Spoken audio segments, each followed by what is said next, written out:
Bonjour à tous, bienvenue dans Business Models, l'émission qui vous donne envie d'entreprendre. Vous le savez, pour entreprendre, il ne faut pas avoir froid aux yeux. Et c'est le cas de mon invité aujourd'hui. À 60 ans, il lance une start-up pour créer un constructeur aéronautique. C'est tout de suite dans Business Models.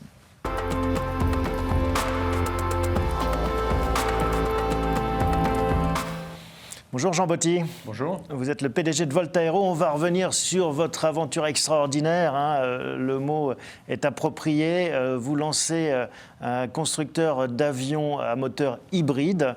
Donc vous voulez révolutionner le transport aérien. Mais on va commencer par l'actualité, comme il est tradition dans cette émission, avec une actualité riche. Aujourd'hui, c'est le résultat de l'élection américaine. Il se trouve que vous êtes franco-américain. Oui. Vous passez beaucoup de temps aux États-Unis. Alors, on ne va pas commenter le résultat parce qu'on ne l'a pas encore au moment où on enregistre l'émission et on voit que c'est beaucoup plus serré qu'attendu. Mais j'imagine que ça va avoir un impact sur le monde aéronautique qui est votre secteur d'activité. Oui, forcément. On voit bien l'approche différente entre les deux candidats. Un qui a refusé les accords de Paris, l'autre qui veut se rattacher aux accords de Paris. Donc, tout ça va nous conduire certainement à des visions différentes. Ceci dit, pour une société comme la nôtre, nous, on a décidé de garder le cap. On est une société française, bien implantée en France. Et donc, nous, on a bien l'intention de révolutionner notre monde à nous en faisant une aviation plus verte. Et comme je dis toujours, j'aimerais en fait soustraire l'aviation de l'équation environnementale. De toute façon, en effet, Trump ou Biden, la tendance, c'est d'aller vers une économie plus verte et l'aviation, ça fait partie de ces enjeux. Alors, ce n'est pas un si gros enjeu, c'est très vilipendé, stigmatisé. Je crois que les émissions carbone, c'est 2% des émissions carbone, l'aéronautique. C'est correct, c'est correct. Mais je pense que les gens gardent en général, autour des grandes villes, cette image des aéroports qui sont bruyants, polluants. Et c'est ça qui crée un peu, je pense, la mauvaise image. Vous voyez. Donc, je pense que c'est pas juste, okay, parce que, comme vous disiez, c'est 2% au global. Mais bon, on ne peut pas se soustraire à ça, et c'est pour ça qu'il faut y travailler, il faut préparer le futur. Et il y a un futur nouveau pour l'aviation, à mon sens. Ouais. Et il y a des entrepreneurs comme vous qui êtes en train de le construire. Alors, vous êtes sur ce moteur hybride, mi-thermique, mi-électrique. Il y a un secteur dans lequel on entend beaucoup parler actuellement, c'est l'automobile. C'est la même chose, l'automobile, l'aviation ? C'est un peu différent. Je veux dire pourquoi ? Parce que l'automobile, vous voyez, ce n'est que de la résistance au roulement. C'est-à-dire que les performances, vous les faites sur route. Nous, on doit défier la gravité. Donc, il ne faut pas avoir un certain niveau de puissance, il ne faut pas tomber en dessous d'un certain niveau de puissance. Exactement. Et puis aussi de l'aérodynamique. Il faut se préoccuper tout de suite de l'aérodynamique. Dans les automobiles hybrides, ce n'est pas forcément une obligation. Vous voyez, Alors pour nous, c'est fondamental. Alors c'est pour ça qu'entre notre démonstrateur qu'on a fait voler la semaine dernière, on verra les images un peu plus tard. Oui. Et puis le nouvel avion que vous allez découvrir aussi, eh bien, il y a une grande différence d'aérodynamique, ouais. C'est clair. Mais j'imagine que ça sert votre combat, votre démarche, cette, j'allais dire mode, alors c'est plus qu'une mode, mais ce virage que prend l'industrie automobile vers l'hybride. Bien sûr, mais je crois que l'industrie aéronautique a son propre mérite, si vous voulez. Je pense qu'aujourd'hui, il faut aller vers une aviation plus verte, moins bruyante, plus sécure, surtout dans des avions qui sont, vous voyez, de 4 à 10 places, où on a besoin de plus en plus de faire des liaisons est-ouest, qui aujourd'hui sont extrêmement compliquées, même en France et en Europe, que vous le fassiez, essayer de faire un est-ouest en TGV ou même en voiture, ça prend un temps fou, ça coûte de l'argent. Et nous, là, je pense qu'on a une très belle carte à jouer, en fait. Surtout qu'il y a une belle infrastructure d'aérodrome en France qui est héritée des années précédentes.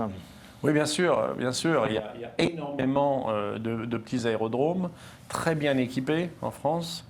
Et je pense qu'il faut justement il n'y a plus de société d'aviation générale. Hein. On a l'aviation civile avec Airbus, bon, d'accord, je dirais le Big Gorilla, hein, comme on dit aux États-Unis, mais en aviation générale, vous n'avez plus de société française. Il faut remettre la France au centre de l'aviation électrique et créer un nouveau besoin. Et je pense que nous, c'est ce que l'on veut faire. Hein. On a l'impression qu'il y a un vrai renouveau dans l'aéronautique actuellement. On voit des projets divers et variés. Airbus, je crois, il y a quelques semaines, a présenté un avion à hydrogène. On a l'impression qu'on ouvre une nouvelle ère. Bah écoutez, je le connais bien, hein, ce projet-là, parce qu'en 2008, moi j'étais à l'époque le patron de toute la technique dans le groupe Airbus. Et c'est moi qui avais lancé en 2008 les études avec ce qu'on appelait à l'époque la SNECMA, hein, qui est devenue Safran, sur justement cette propulsion à hydrogène.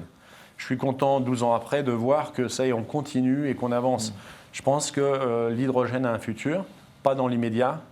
Il y a beaucoup de travail à faire. Encore une fois, il y a la physique, hein, vous savez, il y a les lois de la physique, et donc il faut arriver à faire un avion qui soit, je dirais, commercial. On est loin de ce point-là aujourd'hui. Et est-ce qu'on verra un jour un avion 100% électrique ? Parce que, en fait, on a tous en tête les images de Bertrand Piccard avec Solar Impulse, cette espèce de planeur solaire. Est-ce qu'on pourra faire voler des gros avions avec une propulsion électrique ? Pas avec l'état actuel de l'art. Okay. Piccard, très belle idée, hein, un avion qui pouvait rester en l'air, mais la réalité c'est quoi ? C'est 72 mètres d'envergure pour emmener une personne. Ouais. C'était l'envergure d'un A380 pour emmener une personne. Donc c'est pas quelque chose de commercial, c'est pas quelque chose que vous pouvez vendre.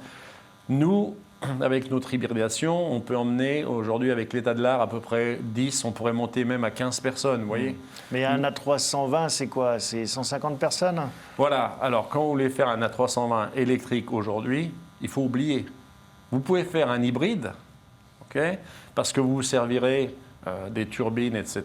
Ça, vous pouvez imaginer ça. D'ailleurs, à l'époque, j'avais fait une feuille de route quand j'étais chez Airbus qui permettait de tendre vers ce type d'aviation.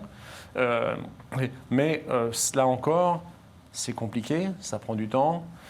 Vous savez, vous passez des milliers d'ampères, des milliers de volts, vous êtes dans le mégawatt.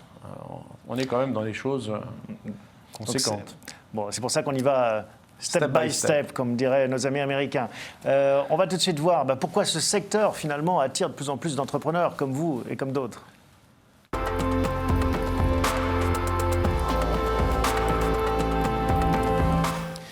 Alors, des entrepreneurs qui ont autant d'ambition, c'est-à-dire de créer un constructeur, il n'y en a peut-être pas tant que ça, mais on sent qu'il y a quand même vraiment un foisonnement autour de l'aéronautique à nouveau. Un petit peu comme à l'époque des pionniers, on a eu des très belles entreprises aéronautiques, notamment dans le sud-ouest, à une époque en France. Absolument. Et je pense qu'il s'ouvre une fenêtre là, et il faut que les Français s'y engouffrent. C'est ce qu'on a fait. Okay, et j'espère qu'on aura tout un réseau qui va se construire autour de ça. Parce qu'aujourd'hui, comme je vous disais précédemment, on n'est plus placé dans l'aviation générale. Il n'y a plus de marque d'aviation générale. Hein. Donc il faut que nous positionnions et on le fait avec une nouvelle technologie. Ça, c'est la meilleure façon d'entrer dans un marché. Ce n'est pas la peine de faire, comme on dit, du MeToo. Mais quand vous venez et vous voulez rentrer dans un nouveau marché, il faut y venir avec une nouvelle technologie. Une disruption. Voilà, exactement. Et nous, on fait cette révolution par l'évolution. Vous voyez ? On n'a pas dit on va directement aller à l'avion à hydrogène ou on va aller directement à l'avion électrique. Non, on fait étape par étape et on démontre que ça marche. C'est ce qu'on a fait récemment, la semaine dernière, avec notre premier vol inaugural. Oui. Ouais. Dont on verra les images dans la prochaine partie.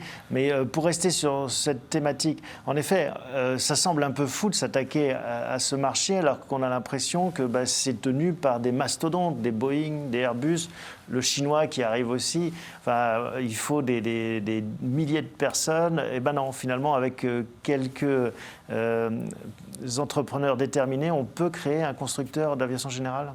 Alors, il faut bien distinguer deux choses. Il y a l'aviation civile.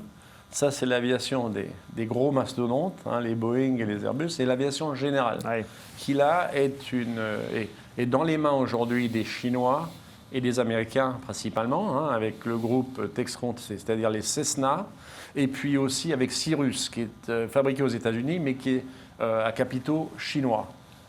Les Français, on n'est pas là-dedans, on n'est pas dans ce domaine, et nous, il faut qu'on s'insère. Et ça a deux choses, ça a deux conséquences. La première, c'est qu'à partir d'une petite aviation, on peut développer une aviation plus sûre, moins bruyante, plus économe. Et deuxièmement, ça nous permet d'apprendre. Il y a une courbe d'apprentissage qui nous permettra de partager, de créer les réseaux qui, demain, nous amèneront à l'avion du futur. Parce que même, vous voyez, mon avion aujourd'hui, vous remplacez le moteur thermique par un moteur hydrogène, il marchera aussi bien, et même mieux. Et quand vous dites mon avion, c'est tout l'avion. C'est-à-dire qu'il faut penser à la fois à l'aérodynamique, à la motorisation. Vous auriez pu vous dire, bah, tiens, je vais me concentrer que sur une partie. Alors, c'est tout l'ensemble. Hein. En fait, c'est notre avion, c'est un avion de notre équipe. Hein. En particulier avec mon associé Didier Sten, hein, avec qui on avait fait le Ilifan chez Airbus. Notre équipe aujourd'hui travaille sur tous les domaines, c'est-à-dire les batteries, ça a été suivant notre dessin. Le module de propulsion, c'est nos brevets. La partie aérodynamique qui a été modifiée, ça a été fait par nous. Donc vous êtes parti vraiment d'une feuille blanche? Pas vraiment. La seule chose qu'on a gardée, c'était la cellule d'un ancien avion, qui était le Cessna 337, parce qu'il fallait aller vite. On voulait montrer que notre technologie était applicable et marchait. Donc on s'est servi comme une cellule certifiée. Sinon, il aurait fallu certifier tout l'avion et ça nous aurait pris un temps fou. Et est-ce que vous observez beaucoup d'entrepreneurs qui se lancent dans l'aventure aéronautique actuellement autour de vous? Écoutez, il y en a beaucoup qui essayent. Hein. Il y a beaucoup de projets comme ça. Je dois vous avouer que, bon, j'ai d'anciens collègues et d'anciens amis, c'est compliqué. Hein. Arriver à trouver les fonds, arriver à faire décoller l'affaire, c'est pas simple. Surtout en France, c'est pas simple. Il faut avoir les tempes grises pour se lancer sur ce marché, ou est-ce qu'un jeune ou une jeune étudiante de Polytechnique pourrait aussi se lancer, ou de super-héros pourrait se lancer dans l'aventure? Alors tout le monde peut se lancer dans l'aventure, mais il vaut mieux être connu. C'est malheureux à dire, mais il vaut mieux pour justement trouver le financement et fédérer les équipes. Absolument. Je pense qu'il faut avoir... quand vous vous lancez dans quelque chose de si nouveau, je pense qu'il vaut mieux être un peu connu dans le milieu, avoir la confiance des investisseurs, avoir la confiance des investisseurs privés comme des publics. Donc bien sûr, vous pouvez toujours lever 30 40 000 euros, mais là, on n'est pas du tout dans ces ordres de grandeur. Donc, il vaut mieux avoir un peu les tempes grises. Bon, on va voir, on va lever le rideau maintenant sur ce beau projet qu'est Voltaero dans cette rubrique consacrée à l'entreprise.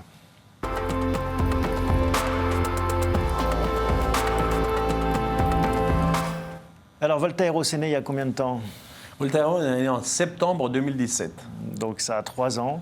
Ouais. Vous venez de fêter votre 3e anniversaire. Et on va voir, on va découvrir les images de cet avion, en effet, qui n'a pas l'air révolutionnaire. On dirait un avion, finalement, de tourisme ou de moyenne portée. Ça peut voler quelle distance, un avion de ce type? Alors, l'avion, le démonstrateur, parce que... Alors, c'est celui qu'on voit là, vous pouvez nous commenter? Ça, c'est le démonstrateur, donc on a fait à partir d'une base Cessna pour aller plus vite. Oui. Vous voyez, le cockpit est complètement nouveau. Il y a 5 moteurs électriques, un moteur thermique, c'est un glass cockpit, comme on dit.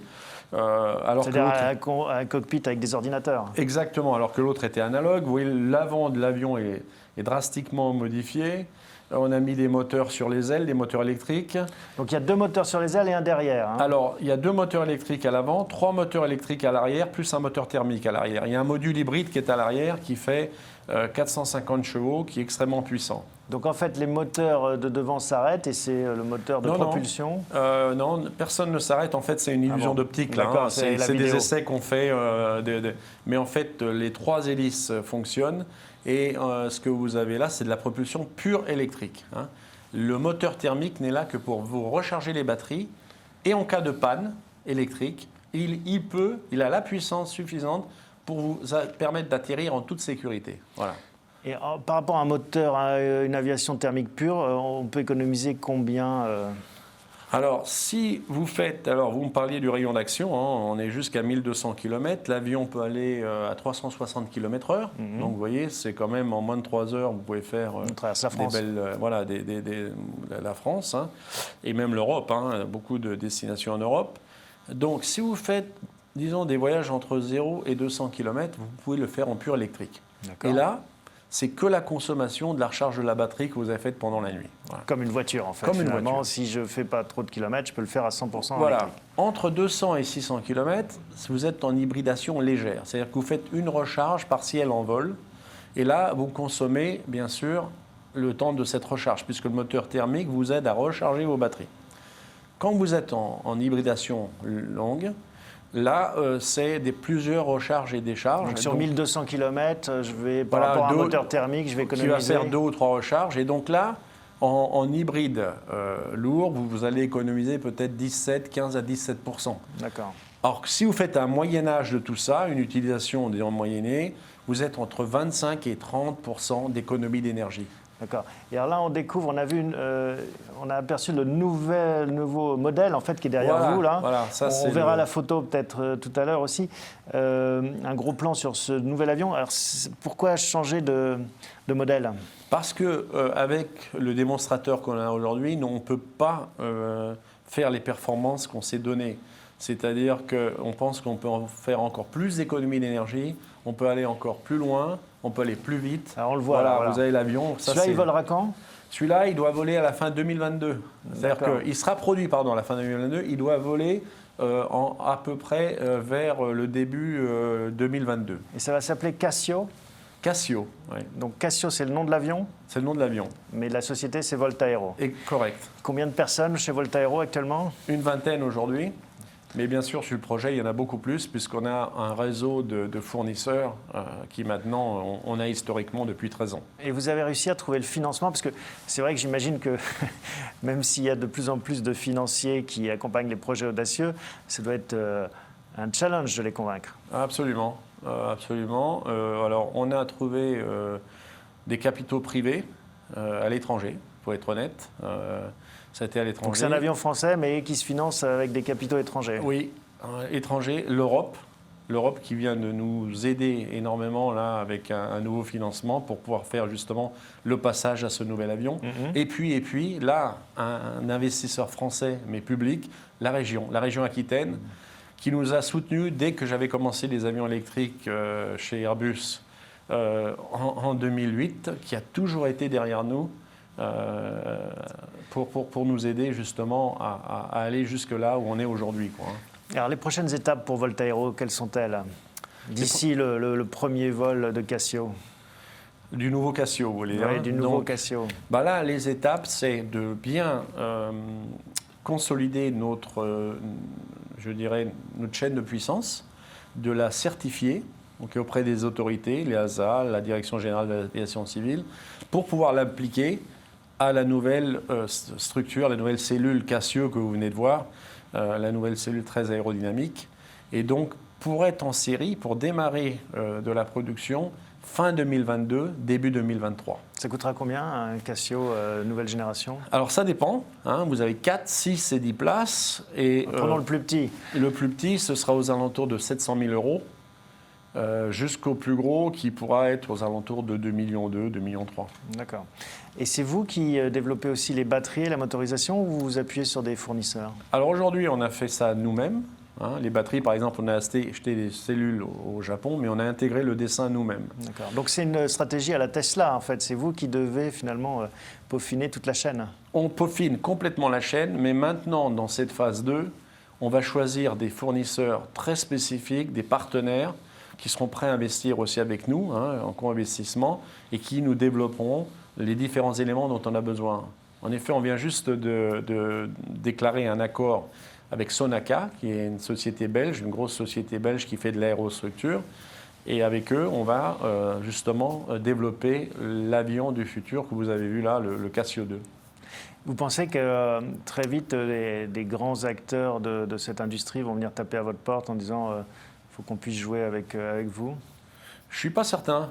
Je ne suis pas certain parce que eux, ils ont un objectif, enfin si je pense particulier à Airbus, hein, eux, leur objectif, c'est de faire des avions de 100 places, de 200 places. Donc là, je pense qu'il faut plutôt penser à des investisseurs privés, des gens qui vont se lancer dans de l'aviation commerciale, dans du fret. Notre avion est versatile, donc il peut faire du transport de personnes, du fret, mais aussi du transport, l'évacuation sanitaire. On a prévu d'avoir des brancards, etc. à l'intérieur. Donc c'est ces gens-là plutôt qui seront intéressés. Il faut créer un nouveau microcosme là, je pense. Hein. C'est plutôt ça que je verrais comme l'étape complémentaire. Bon, Jean, on va voir comment à 60 ans on se lance dans l'aventure entrepreneuriale maintenant.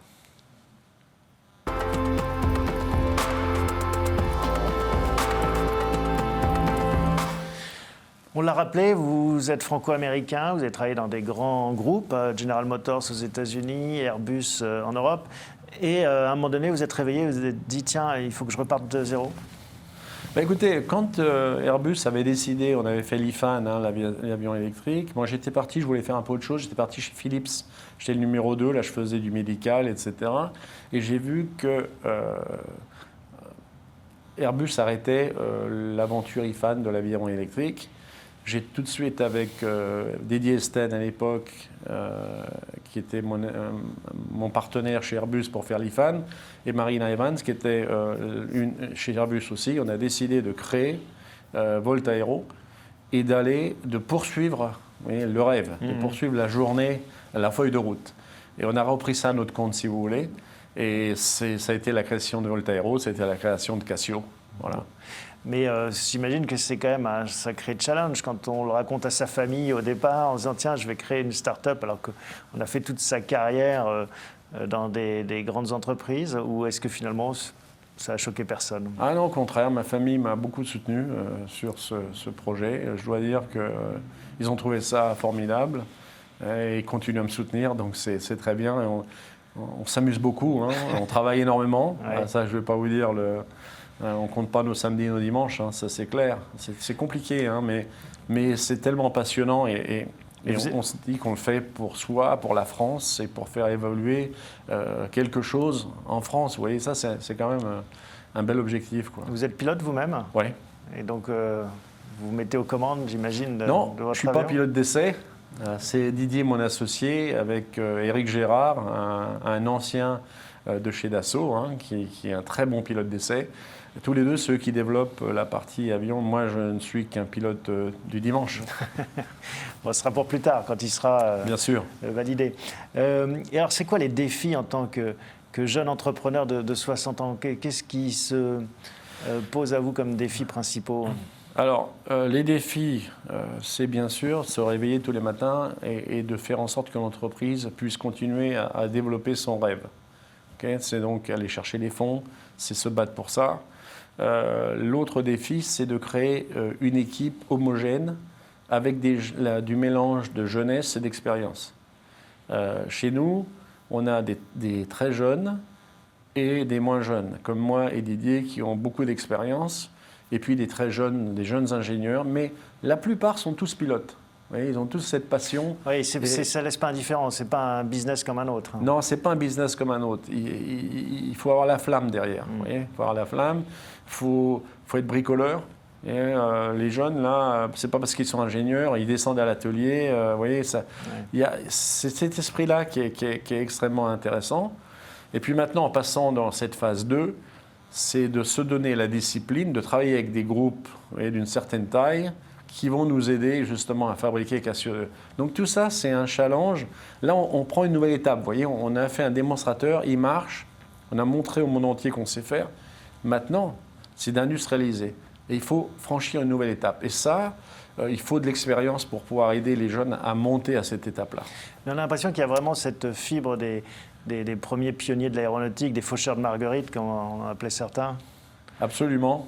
On aime bien se comparer un peu au Blériot des temps modernes, vous voyez. Ouais. Je suis un peu prétentieux quand je dis ça, mais en fait, il y a un peu de ça, quoi. Hein. Il faut avoir de la prétention et prétendre justement pour y arriver, pour y parvenir. Donc c'est pas mal d'être prétentieux dans le bon sens du terme. Oui, c'est ça. Sans prétention, vous ne pouvez pas faire grand-chose. Il faut y croire. Il faut, vous voyez, il y en a plein qui nous auraient dit au début, non, c'est pas possible, ils vont pas y arriver. Eh bien, 3 ans après, on est là, on est toujours là. On y est arrivé. On a des financements qui vont nous aider à franchir ce qu'on appelle la vallée de la mort pour les startups. Merci l'Europe et merci aussi la région Aquitaine. Ils nous ont vraiment aidés pour franchir cette vallée. Et là, on rentre dans une nouvelle, je dirais, une nouvelle dimension, quoi, hein. Votre rêve le plus fou, c'est de voler jusqu'où? Mon rêve le plus fou, ce serait de la téléportation. Vous voyez, quand vous voyagez beaucoup, l'idéal, ce serait d'être téléporté. Ça, c'est vrai, on en rêve Donc, tous. ce serait vraiment fou. Surtout en cette période de crise sanitaire, ça, Voilà, ça résoudrait des voilà. problèmes. Ça résoudrait pas mal de problèmes. Mais mon rêve, À en plus fait, court terme, le plus hein. réaliste, c'est de faire en sorte que Cassio, fin 2022, on voit un avion comme vous le voyez là, avec ce magnifique avion, commencer à décoller et se vendre dans le monde entier pour remettre, je dirais, l'aviation générale au centre de la France. Et porter haut les couleurs de la France. Écoutez, c'est ce qu'on vous souhaite, Jean. Merci de ce témoignage. Bon vol, bon vent. Et puis, viendrez nous raconter la suite de l'aventure. Avec plaisir. Merci beaucoup. Merci. Voilà, ainsi s'achève cet épisode de Business Models qui nous a fait voyager en ces temps un petit peu compliqués. Ça fait du bien de s'aérer l'esprit. On se retrouve la semaine prochaine pour un nouvel épisode de Business Models.